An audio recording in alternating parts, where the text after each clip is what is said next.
Hi, everybody. I just want to talk about walking with the grieving, how to write a funeral eulogy, as well as to comfort the hurting during times of death. And this is one of those times that will be extremely difficult for you as a pastor, especially as a young pastor, trying to get comfortable with your own feelings about grief. And if you haven't ever had anybody in your family who's died, or you haven't been around suffering much, it will be extremely difficult. But certainly not insurmountable. I encourage you to talk to other pastors about how they go about doing their funerals.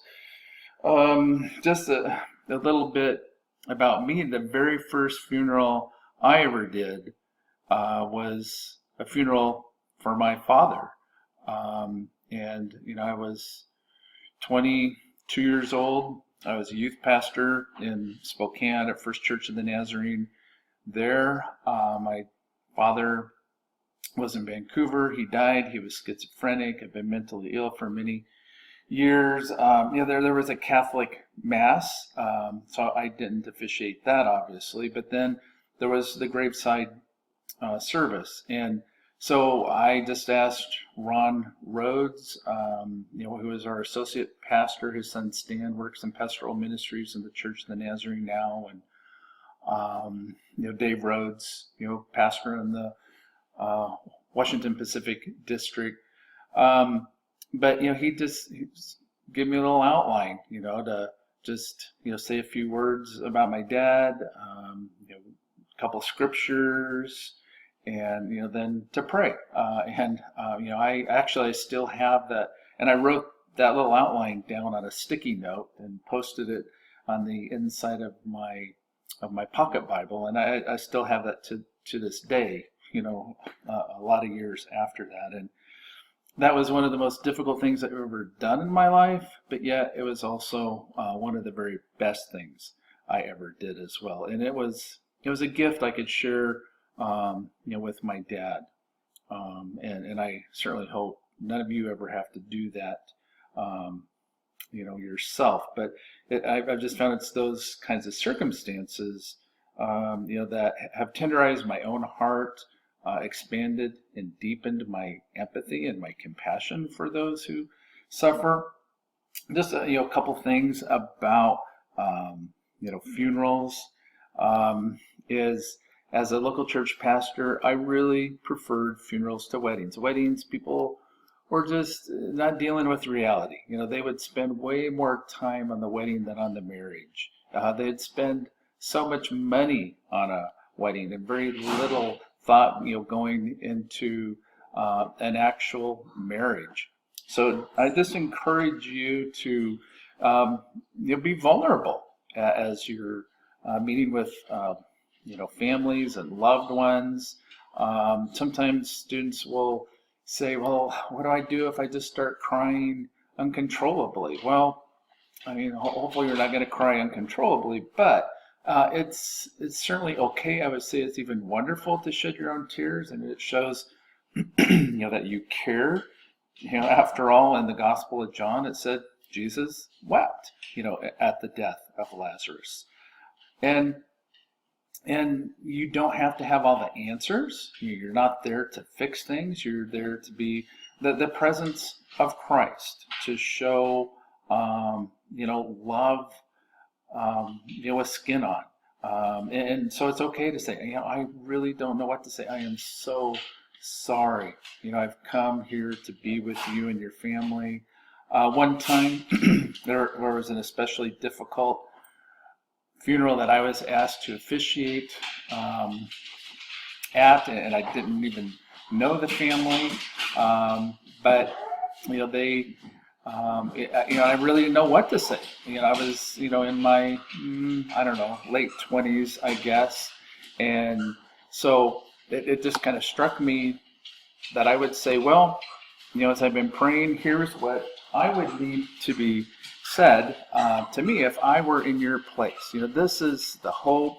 This is the encouragement that I would need, in this time and place. And if you hear the squeaks in the background, it's our dogs squeaking. My daughter just got home, so they're really excited.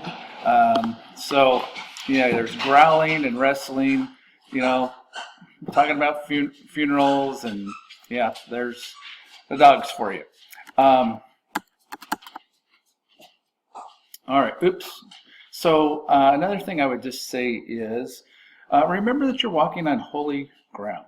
That you know, the folks, they've lost a loved one, that you want to give them the love and empathy, that you um, hope, that you would receive if you were in a similar situation.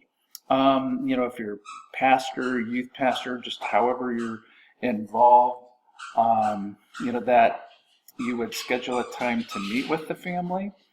And you can just say, yeah, I'd love to meet with you to talk about your loved one, so that we can talk about the service, so we can talk about what you would want said, how it can be said.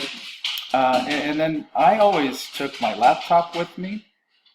And it can maybe seem a little strange, but I would just explain to family that I want to capture everything that's being said, and I want to include it as part of the eulogy. They'll be sharing about the loved one, and I always thought writing a sensitive, accurate, fair eulogy was a real gift. It was almost a sacrament that I could offer to the family, because very few families will ever take the time to write down kind of their loved one, where they were born, who they were, what they valued, that kind of thing. So all I do in that setting is I just ask the family to tell me about their loved one, dear memories, funny times, maybe sad times. And, sometimes it starts slow, but you just kind of have to keep prodding people and waiting, and, they will, it'll just begin to pour out. Sometimes maybe you'll have to ask, oh, could you please repeat that? I didn't quite get that. And again, just ask questions, yeah, please, tell me more about that. You're not interrogating, you're just, it's a conversation.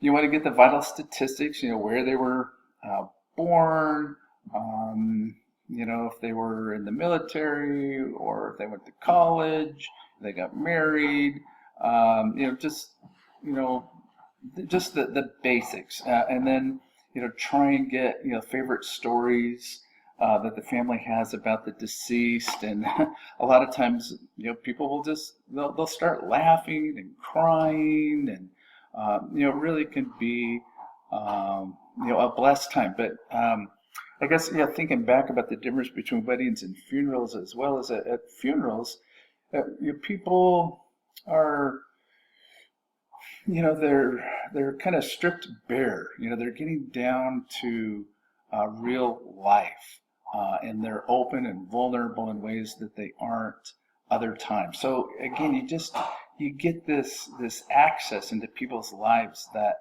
you won't have any other time, and you certainly don't get that at a wedding. And weddings are fun and all that, but it's just a completely different situation. And my wife Shelley just always said, well, you had a real gift of funerals, which she meant that as a compliment, but it sounds kind of morbid. But again, just some questions that you can ask. Can you tell me what defined your husband? What was the defining characteristic of your mother? What did they love? What were their hobbies? What would people say about them who knew them as friends or at work? What were they most passionate about? And again, I'm just typing all these things in as fast as I can into my computer. And then later I'll go back and weave it all together and make it into a kind of a